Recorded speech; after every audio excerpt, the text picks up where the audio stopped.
नमस्कार दोस्तों बालाजी एमाइंस ये स्टॉक में अगर आप देखेंगे तो जो सितंबर 2021 के आसपास इस कंपनी ने जो हाई बनाया था वहाँ से अब तक लगभग 60% के आसपास स्टॉक ऑलरेडी करेक्ट हो चुका है। जी हाँ, 60% के आसपास स्टॉक ऑलरेडी करेक्ट हो चुका है।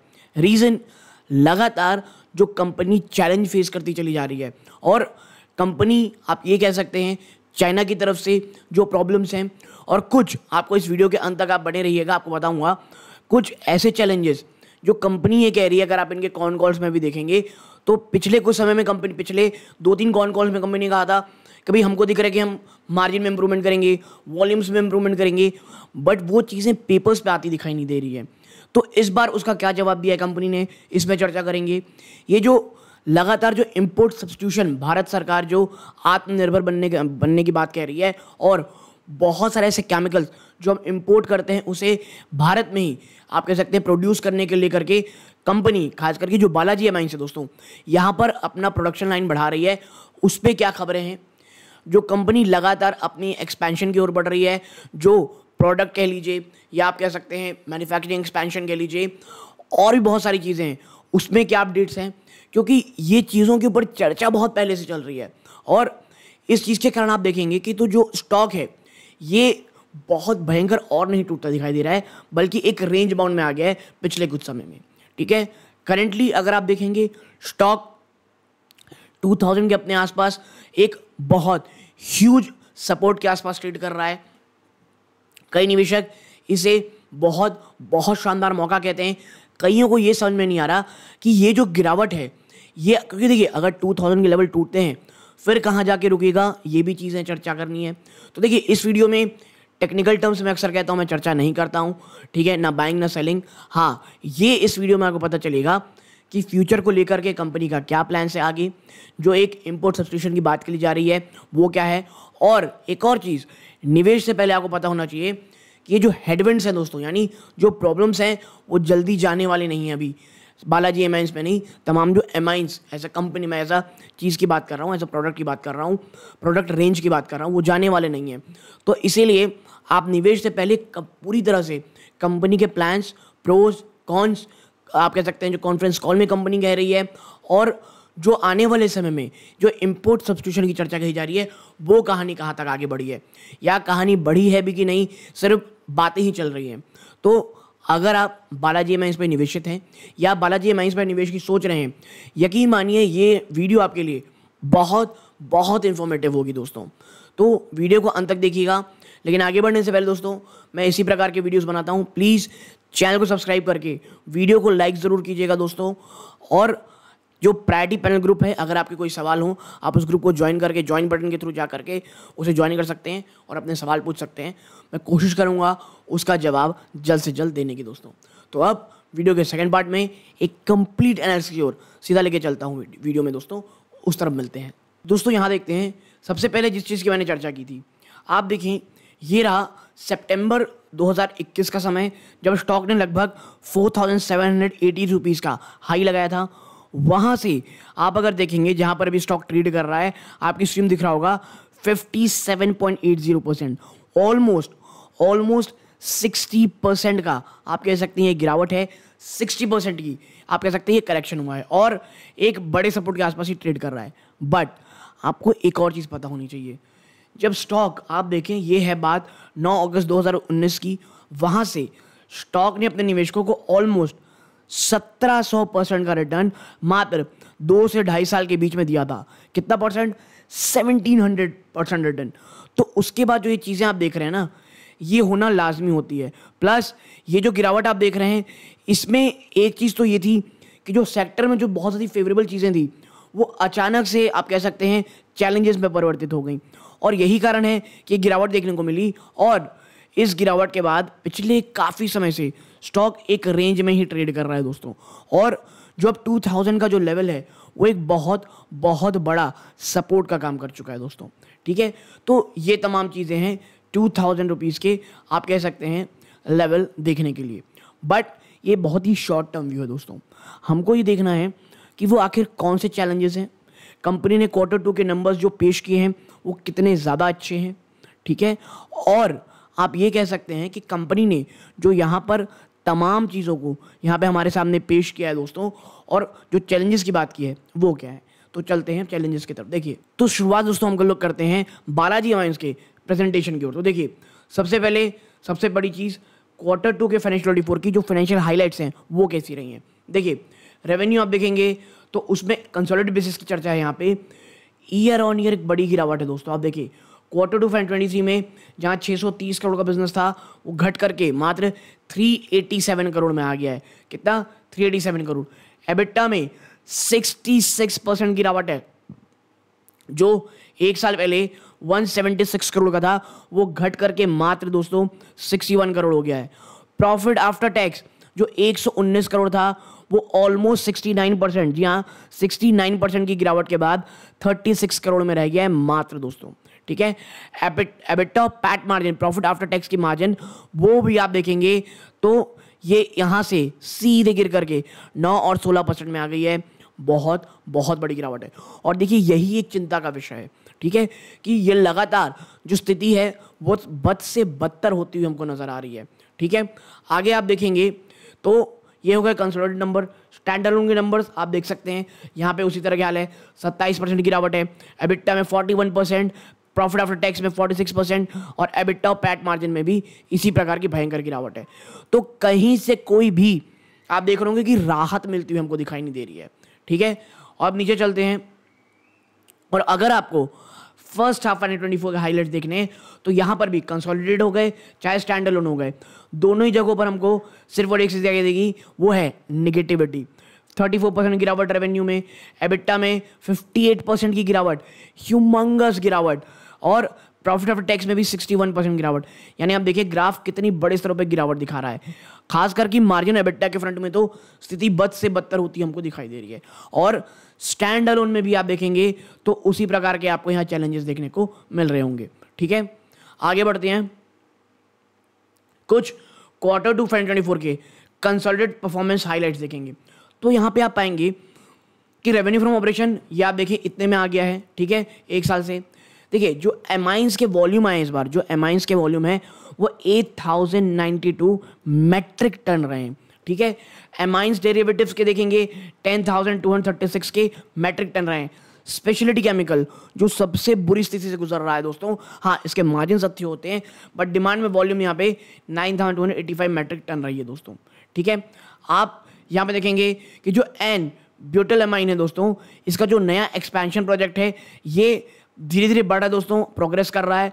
और ये कहा जा रहा है कि जो प्लांट कमीशन हो जाएगा 4th क्वार्टर ऑफ 2023-24 में, यानी चौथे क्वार्टर में आप देखेंगे तो ये जो एन ब्यूटाइलमाइन का जो प्लांट है वो कमीशन होते हुए आपको दिखाई देगा। अब मिथाइलमाइन के देखेंगे तो जो प्रोजेक्ट इंप्लीमेंटेशन है वो लगातार बढ़ती चली जा रही है एज प्लान, और प्रोजेक्ट ये भी 2nd क्वार्टर ऑफ 2024-25 के में कमीशन हो जाएगा, यानी नेक्स्ट ईयर के 2nd क्वार्टर की बात कही जा रही है। ठीक है, यानी दोनों ही चीज़ों में आप देखेंगे तो कंपनी अपने प्रोजेक्ट को अगले साल तक कहा जा रहा है कि कमीशन करती दिखाई देगी। डाईमिथाइल ईथर देखेंगे तो ये जो प्रोजेक्ट है दोस्तों डीएमई का, ये इनिशिएट किया गया था जो सेटअप 4थी यूनिट, और जो डिटेल इंजीनियरिंग कंप्लीट हो चुकी है दोस्तों, यानी जो डिटेलिंग है प्रोजेक्ट की और जो इंजीनियरिंग है वो तमाम कंप्लीट हो चुकी है। और company has started civil works and the plant is expected to be commissioned during the first half of financial 24-25 दोस्तों। ठीक है, अब आप देखें the company is proposing to take up the following project in at unit 4, और जो project में जो यूनिट 4 में चल रहा है कंपनी ये कह रही है उसमें क्या क्या काम करेगी। सबसे पहले NNM एन मिथाइल मॉर्फोलिन, इसमें 3000 TPA चलेगा दोस्तों। एन ब्यूटिल, देखिए अब ये आप नाम पढ़ सकते हैं, मैं कोई केमिकल का उतना समझदार आदमी नहीं तो प्रोनाउंसिएशन नहीं हो पा रही, बट ये चीज़ें हैं दोस्तों। ऑलराइट, अब एक और चीज़, company is proposing to go for solar power plant near Solapur Maharashtra. देखिए केमिकल जो एक आपके साथ पूरा ओवरऑल बिजनेस है ये बहुत ज़्यादा आप एनर्जी इंटेंसिव बिजनेस, यानी आपको बहुत ज़्यादा एनर्जी चाहिए इस पूरे बिजनेस को चलाने के लिए, तो उन खर्चों को कम करने के लिए company solar power plant near Solapur बनाएगी, बात कह रही है। ठीक है, और कंपनी एक शुरुआत ऑलरेडी इनिशिएट कर चुकी है सोलर पावर जनरेशन प्लांट की दोस्तों for capital consumption at unit 4 for on all the sheds, building for about 1600 kilowatt, costing approximately 7.5 crore rupees की, ठीक है। और ये ESG नॉर्म को और कार्बन फुटप्रिंट को कम करने के लिए बहुत इंपॉर्टेंट है, ठीक है। आगे बढ़ते हैं। ये देखिए, फेज 2 और 3 एक्सपेंशन प्लांट एट अवर 90 एकड़ ग्रीनफील्ड प्रोजेक्ट। जो यूनिट 4 का जो प्रोजेक्ट दोस्तों, उसमें जो 90 एकड़ है, ये प्योरली ग्रीनफील्ड प्रोजेक्ट है। और मैं हमेशा कहता हूँ ग्रीनफील्ड ब्राउनफील्ड। ग्रीनफील्ड में क्या होता है दोस्तों, ग्रीनफील्ड में आप शुरू से शुरुआत करते हैं, यानी आपको एक बैरन लैंड मिल जाती है, वहाँ से आप शुरुआत करते हैं। ब्राउनफील्ड में ऑलरेडी कुछ रहता है, उससे आप कंस्ट्रक्ट करते हैं। तो भैया एन ब्यूटाइलमाइन, यहाँ पे capex new product, we plan to undertake capex for a new product, namely N-butylamine having capacity of 15,000 TPA under phase 2 expansion, ठीक है। अब ये जो N-butylamine है, ये कहाँ यूज़ करता है दोस्तों, ये एज ए इंग्रेडिएंट यूज़ होता है किसमें, manufacturing of pharmaceuticals, API, pesticide, emulsifier में, ठीक है। फार्मास्यूटिकल, API, पेस्टिसाइड, एमल्सिफायर में। और जो एनुअल डोमेस्टिक डिमांड है दोस्तों, ये 8,000 टन में होती है। बात करें मिथाइलामाइन की, एक और इनका जो प्रोजेक्ट है, मार्केट लीडर है दोस्तों ये company in methylamine production India with install capacity of 48,000 TPA, ठीक है। यानी आप समझिए जो मिथाइलामाइन में, उसमें बालाजी एमाइन एक मार्केट लीडर है, ठीक है। इतना ही नहीं, मिथाइलामाइन एक की रॉ मटेरियल दोस्तों, और एंड ये एक बेस प्रोडक्ट है फॉर वैल्यू एड डेरिवेटिव्स, ठीक है। 80% of methylamine production is captively used. ये फार्मास्यूटिकल एप्लीकेशन सेगमेंट में agrochemical expected to drive significant demand for methylamine. देखिए क्या हुआ है, जो एग्रोकेमिकल है वहाँ पे स्थिति जिस प्रकार कही जा रही कि इंप्रूव होगी वो हुई नहीं, जिसके कारण एग्रोकेमिकल ने एक बड़ा दबाव बना के रखा। एग्रोकेमिकल में जो भी एक बड़ी आप कह सकते हैं अगर पॉजिटिव मूवमेंट होती है, तो वो इसके लिए मिथाइलामाइन यानी ऑलरेडी बालाजी एमाइंस के लिए सबसे ज़्यादा कारगर होगी, ठीक है। नेक्स्ट क्या है, डाईमिथाइल एथर। ये कैपेसिटी ऑफ कितना दोस्तों, 1 लाख टन पर एनम। इनके जो अंदर फेज 3 जो एक्सपेंशन चल रही है, a new age gas which has application various field. ये जो डाईमिथाइल एथर देख रहे हैं, ये एक ऐसी गैस है जिसकी बहुत सारी जगहों पे एप्लीकेशन रहती है। कैसे कैसे, ये replacement of LPG for fuel. जी हाँ, ये LPG की रिप्लेस करेगी for fuel and aerosol usage demand on which is being met by import LPG currently, and the company is working on various other application and usage for replacing LPG दोस्तों, ठीक है। और देखिए एक cone में भी बात चल रही थी कि भाई आप जो ये बात कर रहे थे कि ये रिप्लेसिंग की बात होगी, वो कहाँ तक बढ़ी है, तो अभी कंपनी ने कुछ भी डिस्क्लोज नहीं किया है दोस्तों, ठीक है। आगे बढ़ते हैं। देखिए ये प्रॉफिट और रॉ मटेरियल हो गई, प्रॉफिट हो गई, उनकी बैलेंस शीट है, आप इसे पॉज करके आराम से पढ़ सकते हैं, जहां पर हर एक चीज़ आप देखें, टोटल रेवेन्यू हो गया, रॉ मटेरियल हो गया, एम्प्लॉय एक्सपेंसेस, ओवरऑल कहाँ कहाँ क्या खर्चा हुआ है यहाँ देखने को आपको मिल सकता है। हम ऑलरेडी एक स्नैपशॉट चर्चा कर चुके हैं, तो अब इसके ऊपर ज़्यादा बात करना मुझे सही नहीं लगता दोस्तों, ठीक है। स्टैंड अलोन की बैलेंस शीट है, ठीक है, हम ऑलरेडी चर्चा इसमें कर चुके हैं। अब हम वो थोड़ा और नीचे चलते हैं और कुछ अन्य चीज़ों में चर्चा करते हैं, ठीक है भाई। ये amine industry unique but critical industry with growth potential, ये बात सही है। अब हम इतने ज़्यादा दिमाग नहीं लगाएंगे दोस्तों, समय नहीं बिताते हैं, क्योंकि फिर बहुत सारी ऐसी अनइम्पोर्टेंट चीज़ें छूट जाती हैं और वीडियो बहुत लंबा हो जाता है, ठीक है। हमें क्या देखना, आप देखिए जो बालाजी एमाइंस दोस्तों, ये एक लीडिंग प्लेयर है कहाँ, एलिफेटिक एमाइंस इन इंडिया में। ये largest manufacturer aliphatic amine India में, state of the art manufacturing facility, fully equipped with latest DCS technology, ठीक है। 30 से ज़्यादा प्लस प्रोडक्ट इनके प्रोडक्ट बास्केट है दोस्तों, ठीक है। Only company develop and indigenous technology manufacture amines. ये एक लौती ऐसी कंपनी जिसके पास इंडिजीनियस टेक्नोलॉजी है एमाइंस को प्रोड्यूस करने के लिए, ठीक है। जीरो लिक्विड डिस्चार्ज फैसिलिटी है दोस्तों। और आप देखें strong global presence, Indian multinational, यानी काफ़ी अच्छी जगहों पे कंपनी का प्रेजेंस भी है, ठीक है। आप देखें, आगे बढ़ते हैं बालाजी एमाइंस के ऊपर। Our product supply to India's fast growing industries, Bharat की जो बहुत बढ़ती हुई इंडस्ट्रीज है दोस्तों, उस तमाम जगहों में कंपनी अप्लाई करती है। कहाँ कहाँ देखिए, 51% जो इनका प्रोडक्ट जाता है वो जाता है कहाँ, फार्मा में। फिर आप पाएंगे यहाँ पे कि भाई अन्य चीज़ों में 26% कहाँ जाता है, एग्रोकेम में। और देखिए मैं इसीलिए कह रहा हूँ, एग्रोकेम क्या है ना, थोड़ा एक सरदर्द बना हुआ है।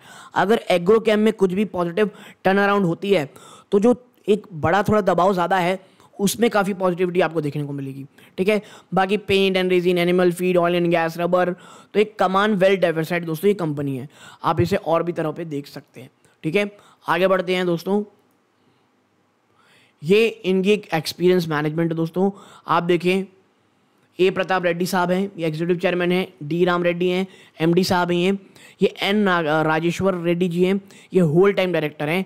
And last but not the least mister A श्रीमान रेड्डी, होल टाइम डायरेक्टर और सीएफओ हैं दोस्तों ये। ठीक है,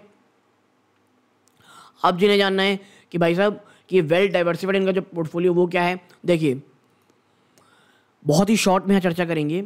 पर्टिकुलर क्या है, एमाइंस, एमाइन डेरिवेटिव्स और स्पेशलिटी और अदर केमिकल्स। ठीक है, ये देखिए, ये जो एमाइंस का जो बिजनेस दोस्तों, एलिफेटिक एमाइंस का, ये लगातार कंज्यूमशन कहाँ पे यूज़ होता है, मैंने पहले बताया दोस्तों, in a chemically mature industry such as India, Europe, US, China और जापान। ठीक है, कहाँ कहाँ, इंडिया, यूरोप, चाइना, जापान, देखिए हर एक क्षेत्र में लगभग इसका आपको यूज़ देखने को मिलेगा।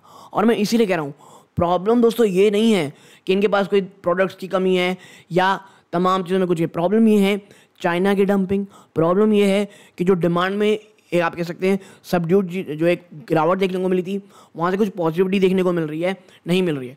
तो यही दो रीज़न है। ठीक है, अब एक बड़े सवाल का जवाब कि आखिरकार जो कंपनी है इस जो चैलेंजेस इसके लिए क्या कर रही है, और last but not the least इसका आउटलुक क्या है दोस्तों। देखिए, तो हम यहाँ पे दोस्तों इंपॉर्टेंट पॉइंट देखेंगे फॉर इन्वेस्टर। अब वो इंपॉर्टेंट पॉइंट क्या है, देखिए सबसे बड़ी चीज़, import substitution project remain the key focus. अभी कंपनी का जो सबसे बड़ा फोकस है वो है प्रोजेक्ट, आप कह सकते हैं इंपोर्ट सब्स्टिट्यूशन। आप देखिए, there has been a bit of delay in the execution timelines of some project. ये साफ है, जो मैंने पहले ही कहा था कि बहुत ऐसे प्रोजेक्ट जिनका एग्जीक्यूशन ऑलरेडी हो जाना था, वहाँ पे थोड़ी सी गिरावट, थोड़ा लेट होते हुए आदमी दिख रहा है। Due to the delay in getting equipment, की रीज़न इक्विपमेंट नहीं मिल रहे हैं, लेबर के बड़े शॉर्टेज हैं, और कुछ नए रेगुलेटरी परमिशन हमको और लेने पड़ रहे हैं। और जो डीएमएफ है प्रोजेक्ट डाइमिथाइल फ्रोमेटेन की और एसिटोनाइट्राइल प्लांट की, ये होल्ड में कर दिया गया है। क्यों? कि जो प्राइसिंग इन्वायरमेंट है ये बड़ा एडवर्स है। भाई अगर आप प्लांट बना करके खड़ा कर दिए उन प्रोडक्ट में, और अगर उसकी डिमांड ही नहीं है, आप वो ऑलरेडी आपको जो ऑलरेडी मार्जिन में जो आप बहुत परेशान हैं, प्लस आप जो पैसे आपके पास होंगे आप उसमें जो बचे कुछ आप चीज़ें अन्य किसी इंपॉर्टेंट सेक्टर में लगा सकते होंगे जहाँ पे डिमांड अच्छा है, उसके बाद आप इधर लगा देंगे तो वो यूटिलाइजेशन ठीक से नहीं हो पाएगी दोस्तों। ठीक है, आगे है company utilising 40% existing DMF facility and it is looking at the export market where the pricing better than the domestic market. देखिए प्रॉब्लम ये हो रही है डीएमएफ की कि जो डोमेस्टिकली है उसकी डिमांड उतनी नहीं है, और इसीलिए मात्र 40% कैपेसिटी में चल रही है, और वो भी एक्सपोर्ट मार्केट के लिए जहाँ पे प्राइसिंग काफ़ी अच्छी है भारत की बजाय। ठीक है, आप देखें as far as acetonitrile concern है दोस्तों, जो करंट प्राइस उसमें चल रहा है ये रॉ मटेरियल के ही बराबर चल रहा है। देयरफॉर यानी भाई साहब जो आपका टोटल आप पे कर रहे हैं वो आपके रॉ मटेरियल लगभग बराबर है। इसीलिए देयरफॉर जो कंपनी है दोस्तों has not been manufacturing the same for about 4 to 5 month. पिछले 4 से 5 महीनों में कंपनी इसीलिए चीज़ों को बना ही नहीं रही है। भाई घाटा क्यों करना है यार, इसीलिए हियर एक नई कैपेसिटी बनाई जा रही है, किसके, from the competitors in China is a key monitorable for the medium term, and the immediate plan for the company is to commission the and butylamine plant with a 15,000 ton capacity by December financial 24, followed by the addition of methyl amine capacity by June 24 में। ठीक है, तो आप समझिए कि company की एक strategy साफ है, वो प्रोडक्ट जहाँ पे हमें उतनी ज़्यादा मार्जिन नहीं मिल रहा है या मार्जिन ज़्यादा में घाटा हो रहा है, या वो प्रोडक्ट जहाँ पे प्राइसिंग हमें नहीं मिलने वाली उसे बिल्कुल नहीं बना रहे, बल्कि वहाँ पे ध्यान दिया जा रहा है जहाँ पे डिमांड अच्छी है, जहाँ पे मार्जिन अच्छे होने वाले हैं। और ये एक काफ़ी शानदार स्ट्रैटेजी दोस्तों। आप देखें जो करंट डोमेस्टिक डिमांड है दोस्तों एन ब्यूटाइलामाइन की वो 8,000 टन है, जो कि which is now made by imports, और ये जो है ना ये इंपोर्ट के थ्रू आती है। यानी जो कंपनी लगातार फोकस एन ब्यूटाइलामाइन में कर रही है वो इसीलिए कर रही है क्योंकि करंटली जो 8,000 टन की है वो इंपोर्ट होती है। तो भैया जब ये भारत में बनने लग जाएगा तो ये ज़्यादा अच्छा है ना। और एन ब्यूटाइलामाइन ये APIs में बहुत ज़्यादा यूज़ होती है दोस्तों, पेस्टिसाइड में, वाटर ट्रीटमेंट केमिकल है दोस्तों। और बात करें मिथाइलमाइन की, the building block of amine chemistry, the addition of 40,000 tonnes would nearly double the existing capacity. तो ये भी एक ऐसा प्रोडक्ट है जहाँ कंपनी बहुत ज़्यादा ध्यान दे रही है, और मैं इसीलिए कह रहा हूँ कंपनी का प्राइमरी फोकस वो है इंपोर्ट सब्स्टिट्यूशन में दोस्तों। ठीक है, आगे आप देखें, among the most exciting project is the plan for 1 lakh ton capacity of DME dimethyl ether which has an application as a replacement for LPG and arsenal। जी हाँ, सबसे ज़्यादा एक्साइटमेंट, सबसे बड़ा प्रोजेक्ट और सबसे ज़्यादा महत्वाकांक्षी जिसे हिंदी में कहा जाता है प्रोजेक्ट वो है 1 लाख टन कैपेसिटी का डाईमिथाइल ईथर का इनका प्लांट, जो LPG को रिप्लेस करने की बात की जा रही है और आर्सेनॉल में। और जो ये प्रोजेक्ट है ये फाइनेंशियल 25 के अंत तक, यानी नेक्स्ट ईयर की बात की जा रही है, यहाँ नहीं, वो कंप्लीट हो जाएगा। और ये प्रपोजल है to mix LPG with 25% DME। ठीक है, 25% LPG साथ इसे मिक्स किया जाएगा। देखिए, जो आप कह सकते हैं, हम अक्सर बात कर रहे हैं कि भैया पेट्रोल में जो हम डालते हैं दोस्तों इथेनॉल, उसी जगह LPG में हम ये कहा जा रहा है कि हम डालेंगे क्या, डाईमिथाइल ईथर EDF। ठीक है, in China this blending is already at the 30-40% level. ठीक है, जैसे ब्राज़ील से हम पीछे हो गए थे इथेनॉल को मिक्स करने में पेट्रोल में, चाइना से भी हम पीछे हैं क्योंकि चाइना तो ऑलरेडी मिक्स करने लग गया है दोस्तों DME according to the management दोस्तों। ठीक है, और फाइनेंशियल 25 इसीलिए बहुत बहुत ज़्यादा इंपॉर्टेंट होने वाला है दोस्तों। माफ़ कीजिएगा। अब last but not the least, outlook क्या है, व्हाट इज़ द आउटलुक जो हमें ऐसे रिटेल इन्वेस्टर देखना चाहिए। देखिए, एस बालाजी एमाइंस अगर आप देखेंगे into multiple project and product, certainty of project extension has more as a key variable in the valuation. No doubt Balaji amines लगातार नए प्रोडक्ट्स, अपनी एक्सपेंशन और बहुत सारी ऐसी चीज़ें एक साथ लेकर के आ गया, लेकिन प्रॉब्लम ये है जो इनका आप कह सकते हैं एग्जीक्यूशन कब होगा, ये एक बड़ी वैल्यूएशन है। क्योंकि मैंने आपको पहले बताया इक्विपमेंट, आप कह सकते हैं लेबर शॉर्टेज प्लस प्राइसिंग उस प्रोडक्ट की, वो एक बड़ा पार्ट कर रही है। While part of the uncertainty due to the global macro setup, a change in priority and time line can weigh in the valuation in short term. तो short term में तो एक चीज़ ध्यान रखिए, जब तक ये इशूज रिजॉल्व नहीं हो जाते ये इसी रेंज बाउंड में रहेगा शॉर्ट टू मीडियम टर्म में। ठीक है, ये एज ए इन्वेस्टर आप ध्यान रखें। फर्दर जो नियर टर्म में दोस्तों जो इंप्रूविंग डिमांड देखने को मिल रही है प्रॉस्पेक्ट इन चाइना, और जो क्रूडल ट्रेजेक्टरी रिमेन की variables, if these factor turn adverse further compression margin can be expected. देखिए, अगर चाइना से कुछ अच्छी खबर नहीं आती है और अगर क्रूडल की ट्रेजेक्टरी ये थोड़ी ऊपर ही रहती है तो आपको मार्जिन में और गिरावट देखने को मिलेगी। लेकिन अगर ये चीज़ें अच्छी टर्न आउट होती है तो उसके विपरीत, और क्योंकि तमाम ऑलरेडी पॉजिटिव चीज़ें थी वो प्राइस इन हो चुकी हैं दोस्तों, तो फिर जो आप कह सकते हैं अगर पॉजिटिव खबर यहाँ से भी आती है एक बड़ी तेज़ी देखने को मिलेगी। Having said that, in the medium term various import substitution opportunities remain the key drivers among the key project to watch are DME and methylamine। और जो सबसे बड़ी चीज़ तो हमको देखनी है एज ए इन्वेस्टर वो है इंपोर्ट सब्सटीट्यूशन में कंपनी कहाँ तक कामयाब होती है दोस्तों। और सबसे महत्वाकांक्षी प्रोजेक्ट मैं ऑलरेडी बता चुका हूँ, इनका DME प्लांट। ठीक है, आप देखें, इतना ही नहीं, कंपनी ये भी देख रही है दोस्तों एक्सपोर्ट अपॉर्चुनिटीज़ हार्नेस कर रही है इनके बहुत सारे प्रोडक्ट में, और has been pitching for REACH REACH registration. ठीक है, ये एक EU की रेगुलेटरी रिक्वायरमेंट है, आपको चाहिए केमिकल बेचने के लिए। ठीक है, इसीलिए एक्सपोर्ट मार्केट में जाने के लिए कंपनी रीच रजिस्ट्रेशन मांग रही है। अगर EU से उन्हें मिल जाता है आप एक री रेटिंग देखेंगे स्टॉक में दोस्तों। ठीक है, आप देखें एक्सपोर्ट जो है expected to ensure better realisations and also offer a natural hedge to the raw material import. Company ये प्लान कर रही है to keep 20-22% of sales from export. 20 से 22% जो है दोस्तों इनका जो रेवेन्यू आना चाहिए, सेल्स रेवेन्यू, वो एक्सपोर्ट से आना चाहिए। ठीक है, आप देखें, बात करें बालाजी स्पेशलिटी की, जो उन्होंने IPO विड्रॉल किया था, ये एक बहुत बड़ा सेटबैक था दोस्तों, but investors should look through it and eye on the new capex cycle with in the companies focusing on product based on sodium cyanide such as methyl cyanoacetate. ठीक है, ये UV एब्जॉर्बर है और या stabiliser है दोस्तों। तो इनके कहना है ये बालाजी स्पेशलिटी का जो IPO विड्रॉल था उस दर्द को पीछे छोड़ें, आने वाले समय जो कैपेक्स है, जो इनकी इतनी सारी प्लानिंग है, उसको ध्यान में रखें और लॉन्ग टर्म विजन रखें दोस्तों। ठीक है, तो आप देखें लास्टली जो एक सिग्निफिकेंट करेक्शन देखने को मिला है पिछले 2 सालों में दोस्तों, जो वैल्यूएशन है दोस्तों, वो आप कहते हैं appear to be pricing most of the headwinds. ठीक है, बहुत सारे ऐसे जो आप कह सकते हैं प्राइसिंग चीज़ें हैं वो ऑलरेडी प्राइसिंग हो चुके हैं। Hence we suggest investor build up their position in this counter gradually दोस्तों, यानी धीरे धीरे इत्मीनान से आपको यहाँ पर निवेश करने की कोशिश करनी है। एक साथ कोई बहुत बड़ा निवेश से बचें दोस्तों, धीरे धीरे एक्यूमुलेट करें, लॉन्ग टर्म का सोचें। मुझे ऐसा लगता है फिनेंशियल ईयर 25 तक एक काफ़ी अच्छी री रेटिंग इन स्टॉक्स पे देखने को मिल सकती है दोस्तों। तो यहाँ तक जुड़े रहे, अपना कीमती समय दिया, इस बात का बहुत बहुत धन्यवाद दोस्तों। ये सूर्यकांत है, जय हिंद दोस्तों।